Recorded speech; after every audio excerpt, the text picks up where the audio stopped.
El sol de Sinaloa caía como un martillo sobre la tierra agrietada. No perdonaba, nunca lo hacía. Para Elodia Vargas, una mujer de 72 años, cuyas arrugas contaban la historia de cada sequía y cada cosecha perdida, el calor era simplemente una parte más del paisaje de su existencia. Su rancho, un modesto pedazo de tierra salpicado de corrales desvencijados y un huerto que se negaba a morir, se acurrucaba en las afueras de Culiacán, lo suficientemente lejos para que la ciudad fuera un rumor distante, pero lo suficientemente cerca para sentir la sombra de su poder. Cada mañana, sus movimientos eran un ritual lento y deliberado. El moler del café, el susurro de sus rezos frente a un altar poblado de santos de yeso, el barrer del patio de tierra que siempre, al final del día, volvía a ser cubierto por el polvo. Era una figura fantasmal en su propio hogar, una abuela tradicional, cuya fragilidad era una fachada perfecta para la voluntad de hierro que se había forjado en las brasas de una vida de carencias. En el pequeño universo de su comunidad, Elodia era una presencia constante pero invisible. La saludaban en el mercado con un respetuoso «Buenos días, doña», pero nadie se detenía a mirar en sus ojos, a ver el torbellino de angustia que se escondía detrás de su semblante sereno. Su vida entera se había contraído hasta caber en un solo propósito, una única y desesperada misión: su nieto, Mateo. A sus 8 años, el niño poseía una risa que parecía desafiar la enfermedad, que le carcomía el corazón. Sufría de una cardiopatía congénita tan rara que los doctores locales solo podían ofrecer diagnósticos sombríos y palabras de consuelo vacías. La única esperanza era una cirugía experimental, un procedimiento de vanguardia que solo se realizaba en un hospital de Houston y cuyo costo era una cifra astronómica, un insulto a la pobreza que definía su realidad. 6 meses. Ese fue el plazo que le dieron, una sentencia de muerte disfrazada de pronóstico médico. Elodia vivía con ese plazo tatuado en el alma. Cada tos de Mateo en la noche, cada vez que su pequeño pecho luchaba por aire, era un recordatorio del reloj de arena que se vaciaba sin piedad. Ella, que había sido costurera, que había pasado décadas uniendo retazos de tela con una precisión impecable para vestir a las familias del pueblo, ahora se sentía incapaz de remendar el hilo de vida de su propio nieto. Su conocimiento del mundo se limitaba a los ritmos de la siembra y la cosecha, a los secretos de las hierbas medicinales y a la geografía íntima de la sierra que se alzaba a sus espaldas. Conocía cada arroyo seco, cada cueva oculta por la maleza, cada sendero que solo las cabras y los viejos recordaban. Un saber inútil, pensaba, un mapa de un territorio que no le servía para navegar la tormenta que se cernía sobre su familia. La desesperación es una bestia paciente, acecha en las sombras, esperando el momento de debilidad para susurrar soluciones impensables. Para Elodia, ese susurro comenzó el día que decidió limpiar el viejo galpón de su difunto esposo. Hacía años que no entraba allí. El lugar olía a metal oxidado, a aceite rancio y a los fantasmas de un hombre trabajador y silencioso. Su marido, un albañil de manos callosas, a veces aceptaba chambitas para gente poderosa, trabajos bien pagados en fincas lejanas donde la primera regla era no hacer preguntas. Él construía muros, levantaba bardas y nunca comentaba nada al volver a casa. Era una forma de supervivencia en 1900, una tierra donde la curiosidad podía ser una enfermedad mortal. Mientras barría el polvo de décadas, Elodia solo buscaba una distracción, una tarea física que silenciara el zumbido de pánico en su cabeza. Fue entonces cuando la escoba golpeó algo hueco, un sonido anómalo en el piso de cemento que su propio esposo había vertido. Se detuvo. La curiosidad, esa peligrosa virtud, la picó. Se arrodilló, sus rodillas crujiendo en protesta, y examinó el suelo. Una de las losas de barro no estaba bien, asentada. Con la ayuda de un viejo desarmador la levantó. Debajo, en un nicho perfectamente cuadrado, descansaba una caja de metal, carcomida por el óxido y el tiempo. El corazón le dio un vuelco, una mezcla de aprensión y una extraña, eléctrica esperanza.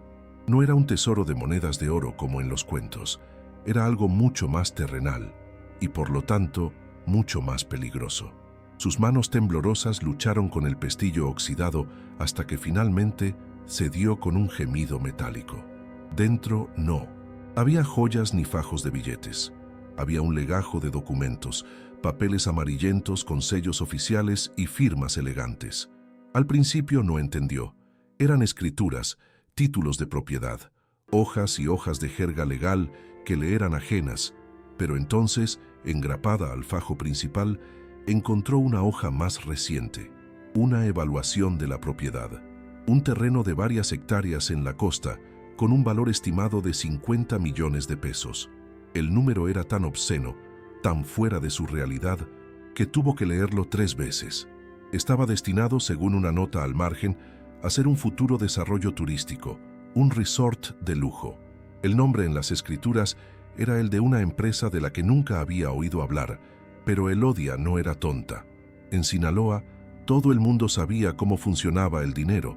Sabía, con una certeza que le heló la sangre, a quién pertenecía realmente esa fortuna. El miedo fue una ola helada que la ahogó.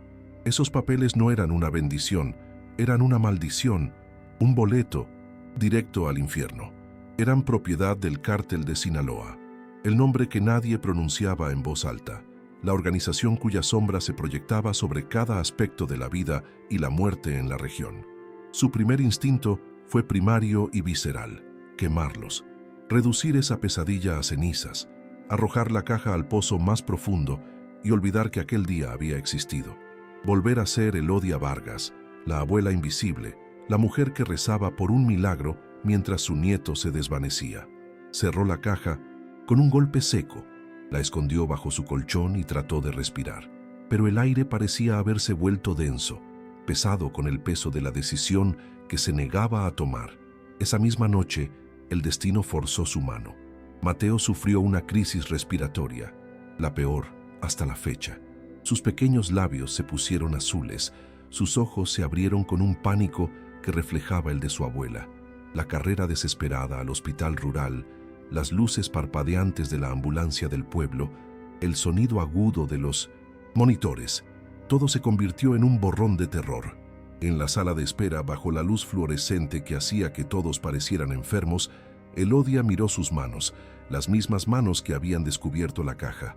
Estaban vacías, impotentes. Sintió una rabia fría y pura nacer en lo más profundo de su ser. Una rabia contra Dios, contra la enfermedad, contra su propia cobardía. Ver a Mateo, tan pequeño e indefenso, luchando por cada bocanada de aire en una cama de hospital, fue la chispa que incendió la pradera seca de su desesperación. Cuando el doctor finalmente salió para decirles que habían estabilizado a Mateo, pero que su corazón estaba más débil que nunca, la decisión de Elodia se solidificó, convirtiéndose en algo tan duro y afilado como el diamante. Ya no había dilema. La moralidad era un lujo que no podía permitirse. La ley de los hombres y la ley de Dios quedaban en un segundo plano frente a la única ley que ahora importaba, la supervivencia de su nieto. Con lágrimas, silenciosas corriendo por su rostro, no pidió perdón por lo que iba a hacer, sino fuerza para llevarlo a cabo.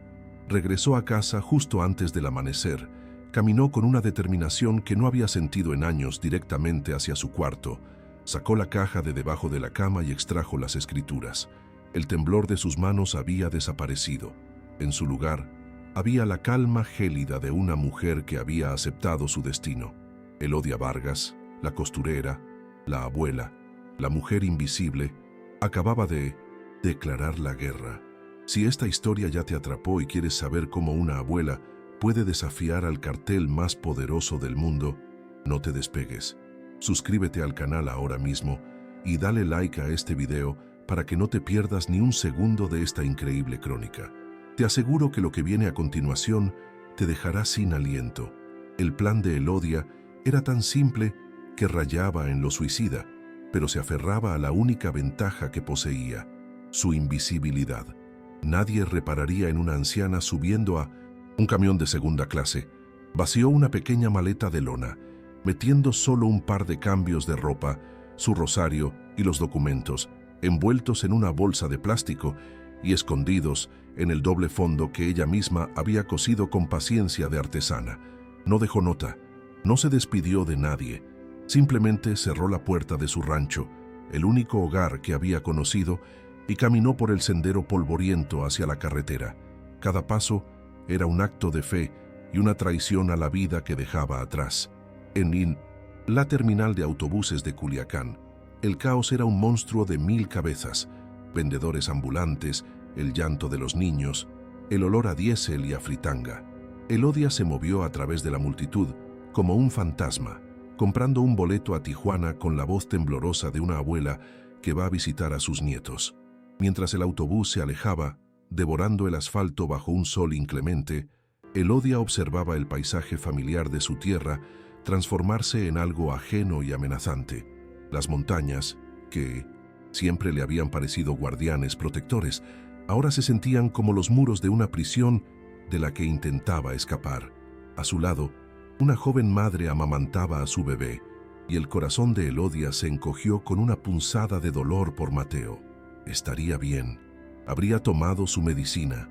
Cada kilómetro que la alejaba de él era una tortura, un sacrificio que solo podía justificar imaginando su rostro sano y sonriente.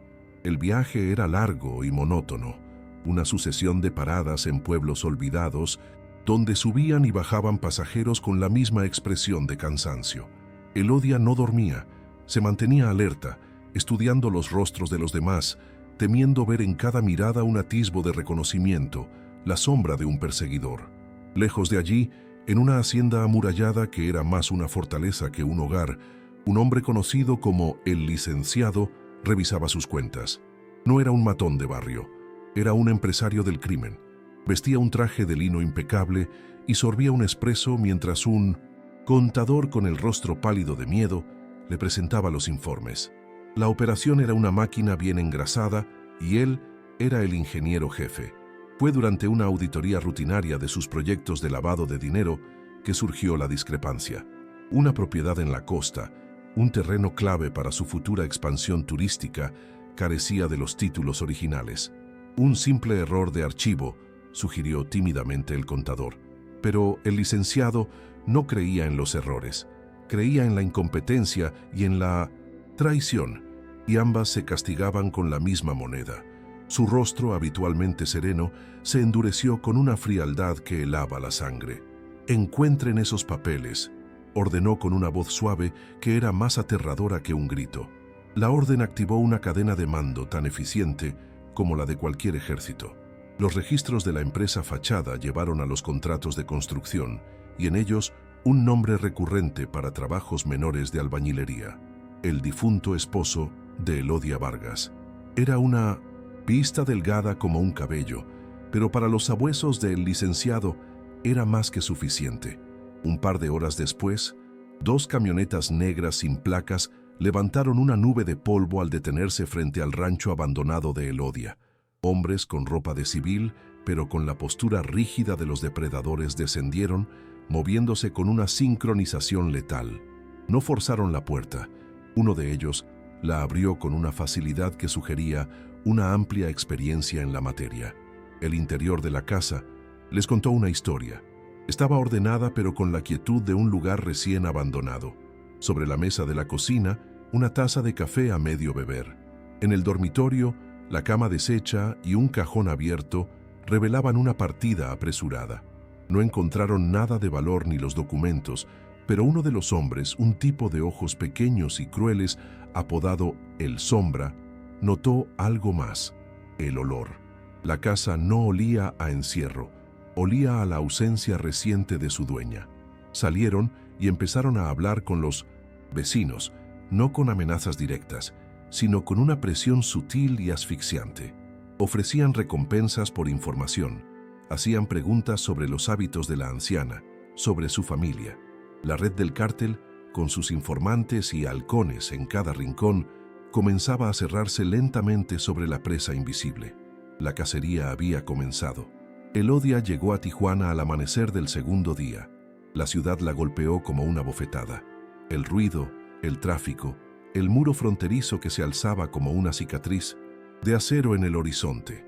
Era un mundo completamente diferente al de su rancho, un purgatorio bullicioso donde todos parecían estar huyendo de algo. Se sintió pequeña y vulnerable, un pez de agua dulce arrojado al océano salado. Siguiendo las instrucciones que su sobrino Javier le había dado por teléfono años atrás, tomó un taxi a una pequeña taquería en una colonia popular. Javier era un coyote de poca monta, un joven que vivía en el filo de la navaja, moviendo gente a través de la frontera. Era oportunista y algo cínico, pero en el fondo, el lazo de sangre era fuerte. Cuando vio a su tía sentada en una mesa de plástico con su maleta de lona a los pies, su primera reacción fue de incredulidad, seguida de un pánico helado. «Tía, ¿qué diablos haces aquí?», susurró, mirando nerviosamente a su alrededor. Elodia no perdió el tiempo en saludos. Con la voz firme de quien ha cruzado el Rubicón, le explicó la situación, mostrándole las escrituras en el baño del local.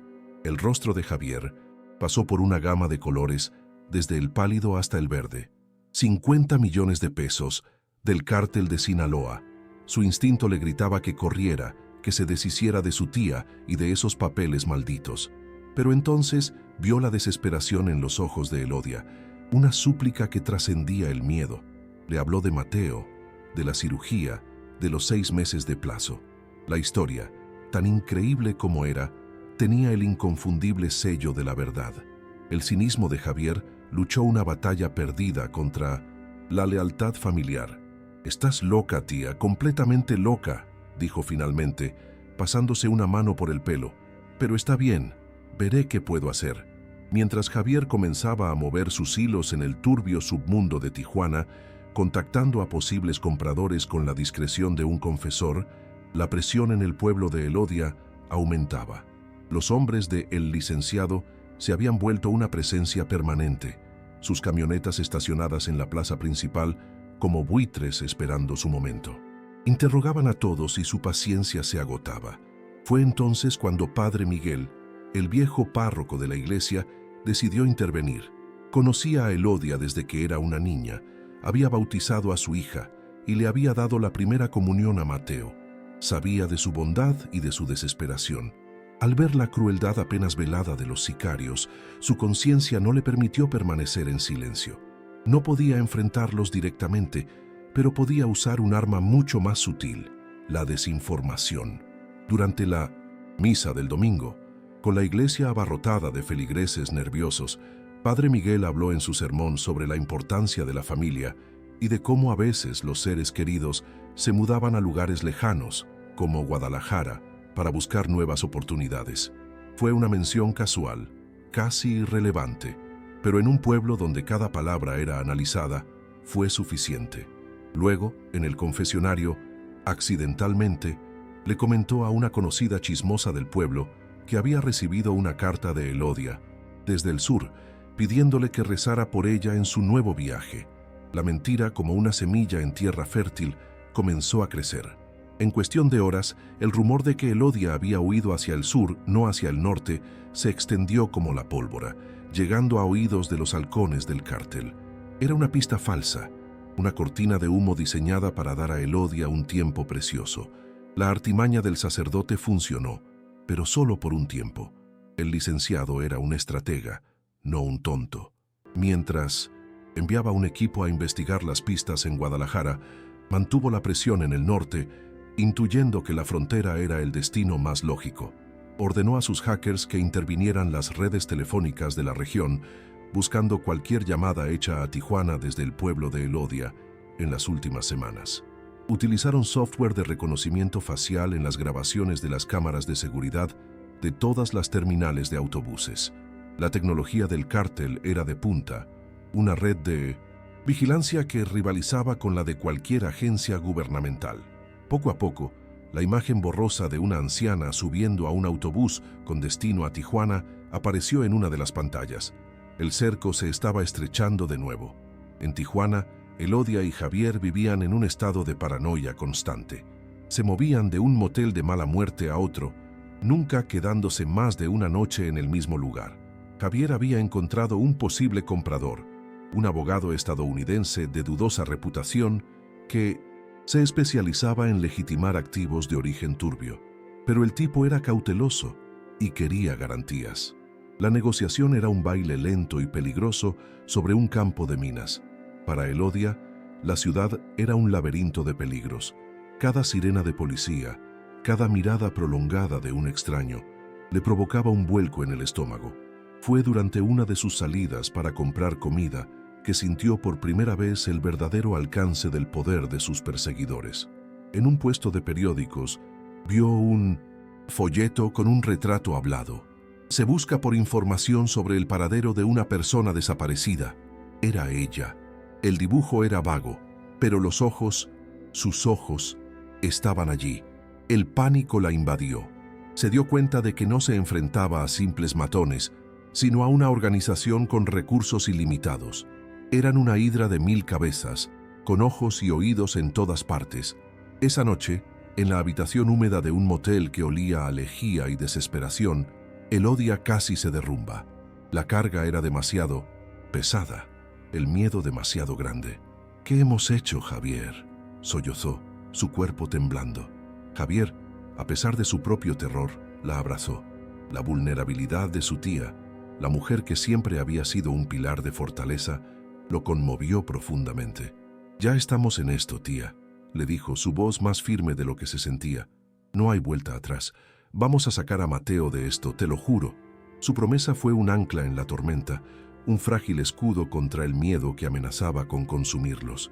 La frustración del licenciado crecía con cada día que pasaba. La humillación de ser burlado por una anciana era una mancha en su reputación, una afrenta que no podía tolerar. La pista falsa de Guadalajara había sido una pérdida de tiempo y recursos, y aunque la imagen de la terminal de autobuses confirmaba que la mujer estaba en Tijuana, la ciudad fronteriza era un hormiguero donde era fácil desaparecer.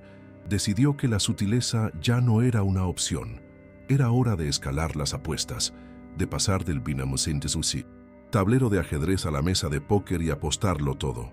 Si no podía encontrar a la abuela, la obligaría a salir de su escondite.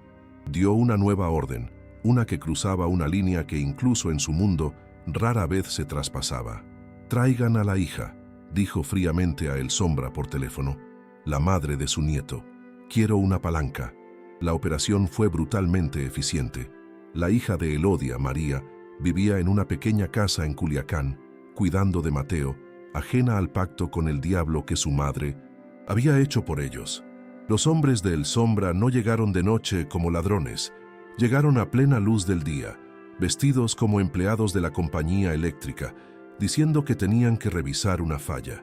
Cuando María abrió la puerta, la empujaron adentro sin decir una palabra. Uno de ellos le tapó la boca mientras otro la sujetaba. La llevaron a una de las camionetas y desaparecieron tan rápido como habían llegado, dejando la puerta principal abierta y un silencio ominoso en la casa. Un vecino que vio la camioneta no le dio importancia. En Sinaloa la gente aprendía a no ver las cosas que no debía. El golpe llegó al teléfono de Javier unas horas más tarde. Era un número desconocido. Cuando contestó, la voz fría y sin emociones de El Sombra le dio las instrucciones. Luego le envió un video. Era corto, apenas 10 segundos. Mostraba a María, amordazada y con los ojos llenos de terror, en una habitación oscura. La voz en off, la misma del teléfono, pronunció el ultimátum: «Tienes 48 horas para entregar a tu tía y las escrituras. El lugar del intercambio te lo haremos saber. Si llamas a la policía o si intentas alguna estupidez, tu prima pagará las consecuencias». El video terminó. Javier se quedó mirando la pantalla de su teléfono, sintiendo cómo el suelo se abría bajo sus pies. Le mostró el video a Elodia. El grito que ella ahogó fue el sonido de un alma rompiéndose. Su plan, su desesperado intento de salvar a un miembro de su familia, ahora había condenado a otro. Ya no había escapatoria. El juego había terminado. Ahora comenzaba la guerra. La desesperación es un crisol. Quema todo lo superfluo, la debilidad, el miedo, hasta que solo queda el núcleo endurecido de la voluntad. El llanto de Elodia duró poco. Las lágrimas se secaron en su rostro, reemplazadas por una máscara de resolución tan fría como el acero. La abuela frágil había muerto en esa habitación de motel. En su lugar había nacido una estratega acorralada. El dolor por su hija No la paralizó, la enfocó. Se levantó y miró a Javier, cuyos ojos aún reflejaban el pánico del video. «No vamos a entregar nada», dijo con una voz que su sobrino nunca le había oído, una voz que no admitía réplica. «Vamos a traer a María de vuelta y vamos a conseguir el dinero para Mateo». Javier la miró como si hubiera perdido la razón. «¿Cómo, tía? Son el cártel, nos matarán a todos». Elodia caminó hacia la ventana, mirando la noche de Tijuana. «Ellos tienen armas y hombres», respondió. «Y yo tengo algo que ellos no esperan. Sé cómo usar las cosas que nadie mira». Su mente, acostumbrada a resolver los intrincados patrones de la costura y a recordar las complejas recetas de remedios herbales, comenzó a trabajar de una forma nueva. Aplicó la lógica del campo, la sabiduría de los viejos, a un problema de guerra urbana. Su plan comenzó a tomar forma, no como una estrategia militar, sino como una receta de la abuela, con ingredientes inusuales y pasos precisos. «Necesito cosas», le dijo a Javier, entregándole una lista garabateada en una servilleta. La lista era extraña: grandes cantidades de chile en polvo del más picante, azufre de jardín, fertilizante de nitrato, botellas de vidrio, trapos viejos, tubos de metal. Javier la miró desconcertado. «¿Para qué es todo esto, tía? ¿Vas a cocinarles una cena mortal?» Elodia negó con la cabeza. «Vamos a cegarlos, vamos a ahogarlos, vamos a hacer que deseen no haber salido nunca de su maldita hacienda». Mientras Javier, usando sus contactos en el mercado negro, se movía por la ciudad consiguiendo los extraños ingredientes, Elodia se dedicaba a otra tarea crucial. Con una calma quirúrgica, se sentó a falsificar las escrituras. No tenía la habilidad de un falsificador profesional, pero tenía algo mejor: la paciencia de una costurera.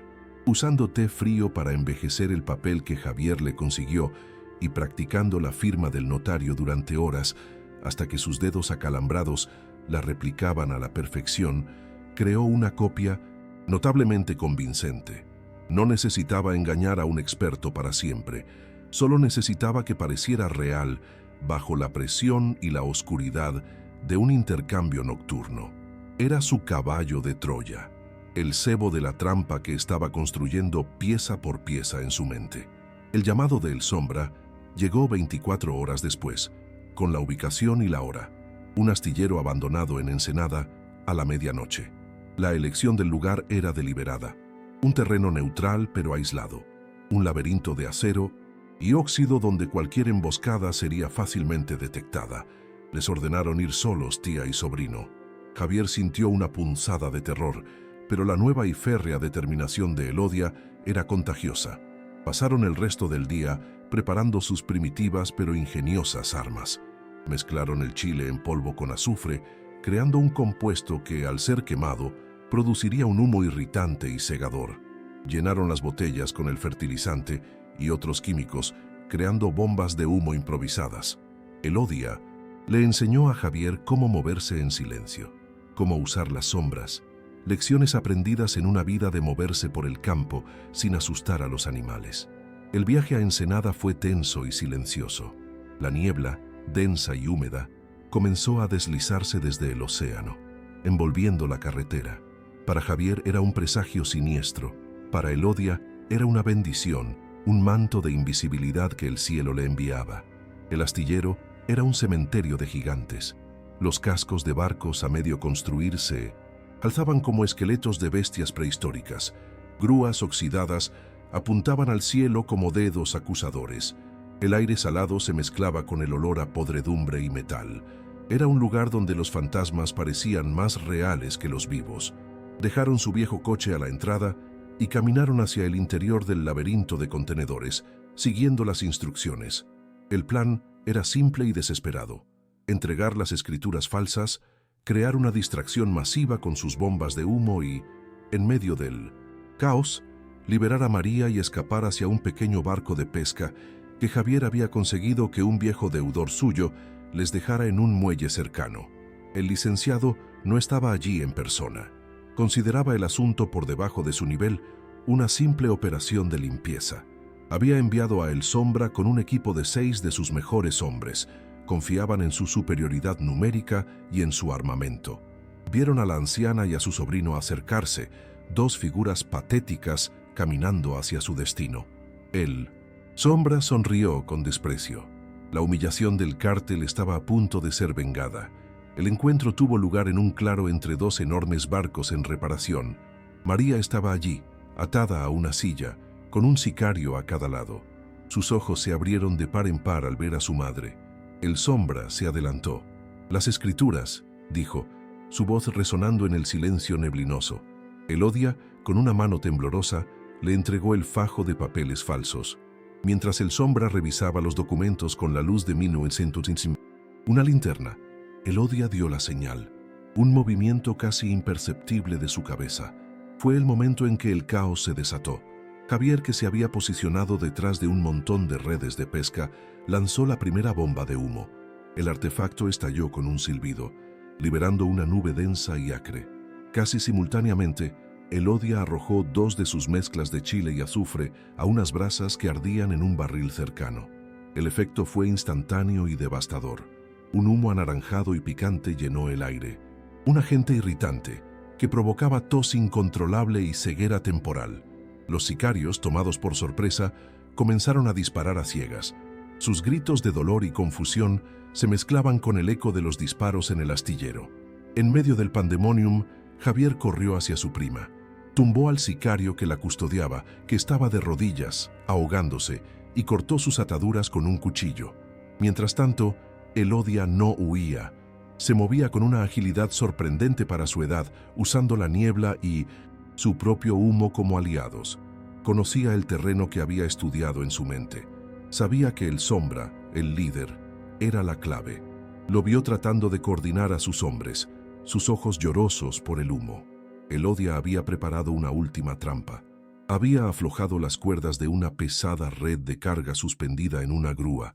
Cuando el Sombra pasó por debajo, ella tiró de una cuerda que había atado a un poste. La red, llena de cadenas oxidadas y poleas, se desplomó, atrapando a el Sombra y rompiéndole una pierna con un crujido espantoso. El rugido de dolor del líder fue la señal final. Javier y María ya corrían hacia el muelle. Elodia los siguió, pero se detuvo por un instante. Vio los documentos falsos en el suelo, cerca del incapacitado el Sombra. Para asegurar la huida de su familia, necesitaba una distracción mayor, una que atrajera a todas las autoridades de Ensenada. Con su último frasco de químico y un encendedor, prendió fuego a un charco de aceite y diésel cerca de un tanque de combustible. La explosión fue ensordecedora, una bola de fuego que iluminó el astillero y el cielo nocturno. El incendio comenzó a extenderse rápidamente, un monstruo voraz devorando la madera vieja y el metal oxidado. En la confusión total, mientras las sirenas comenzaban a aullar en la distancia, Elodia Vargas se desvaneció entre las sombras, convirtiéndose en un fantasma. El precio de la victoria fue absoluto. Desde la cubierta del pequeño barco de pesca que se alejaba en la oscuridad del océano, Elodia vio a su hija y a su sobrino a salvo. Les entregó las escrituras originales a Javier. «Véndelas, cuida de Mateo. Dile a tu prima que la amo, pero que nunca más me busque. Para que ellos vivan, yo debo morir». Fueron sus últimas palabras para su familia.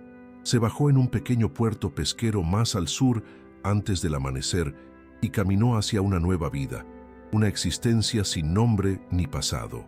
Se convirtió en un espectro, una mujer borrada del mundo, cuyo único consuelo era saber que su sacrificio no había sido en vano. Javier cumplió su promesa.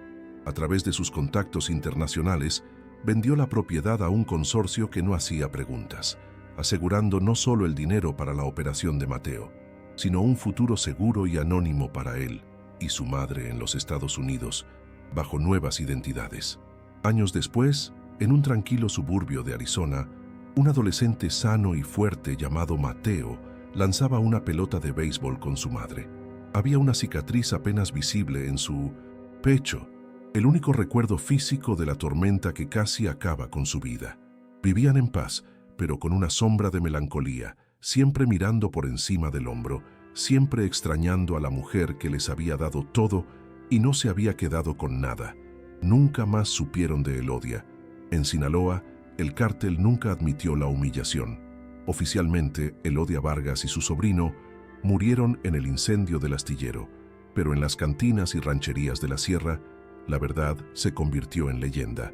Los viejos, mientras bebían su tequila, contaban en susurros la historia de la abuela fantasma. La historia de la mujer invisible que, armada solo con su astucia y el amor por su nieto, desafió al cartel más poderoso del mundo y se desvaneció en el aire, un recordatorio eterno de que no hay fuerza en la tierra más formidable que la de una abuela desesperada.